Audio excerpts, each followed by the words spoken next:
Maliki Yawmiddin, owner and king of the day of judgment. This phrase is actually lots of things at the same time. Let's break it down and package it so that you can process not only what's happening here, but how it connects to what came before. So let's start with that.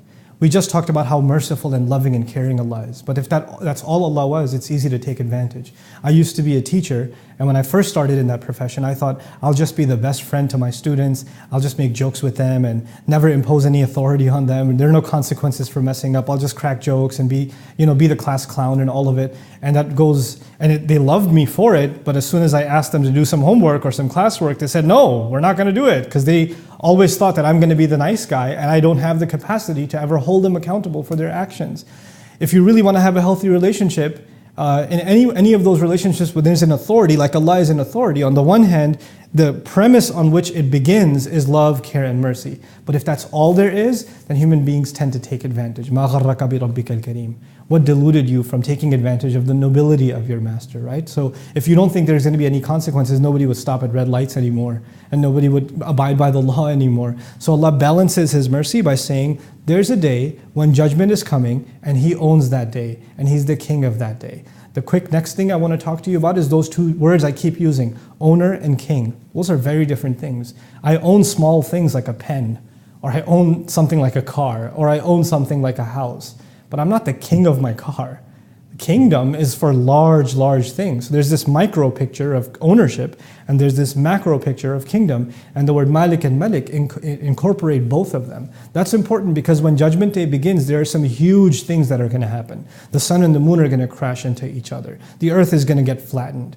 Right? The legions of angels are going to descend. All of humanity is going to be held on trial. That is the scene for a king to bring his entire subjects to account. That's the kingdom of God. But on the other hand, every single person is being dealt with individually as though Allah is their personal owner. And that individual scene of every single deed being accounted for, that's when He is taking the role of owner. And both of them are captured at the same time. Then you just ponder over what Allah said here. It's so amazing. Allah said He's not just the owner of judgment or the king of judgment. He's the king of the day of judgment, Yawmiddin. And the idea of day is, it's a piece of time. It's a unit of time. You and I can never own time. I can't own 1 minute or 1 second. I can't. Because no matter how wealthy I am, how healthy I am, how young or old I am, I can live in time, but I certainly can't own it. Because everything that's happening inside of time is beyond me. There's so many things happening all over the universe within that 1 second that are beyond my control. Allah Azza wa Jal says, declares His ownership over all things in a way that no exception is left by taking ownership of time itself. And then finally He adds the word ad-din, which is judgment.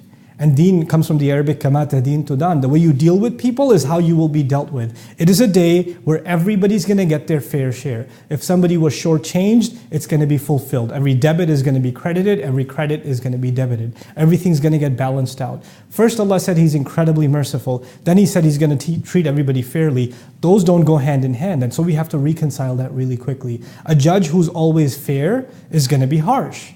And a judge who's merciful is going to let people go. How is Allah both of these things? The way to reconcile that is to understand that Allah is only going to be loving, caring, merciful, and lenient to people who are afraid of His judgment.